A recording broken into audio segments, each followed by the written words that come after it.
Thank you for your purchase of Smart Subscribe plugin for WordPress. First, you would log into your WordPress website.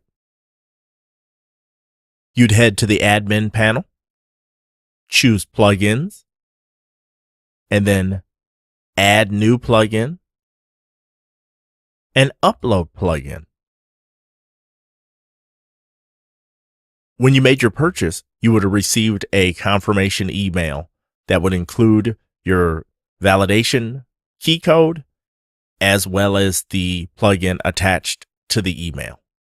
So from that email, you would save the plugin to your computer. And then that's where you would know where to choose the file from. So then we would select choose file. We would choose the plugin, open it, click install, allow it to do its thing, and then we would select activate plugin.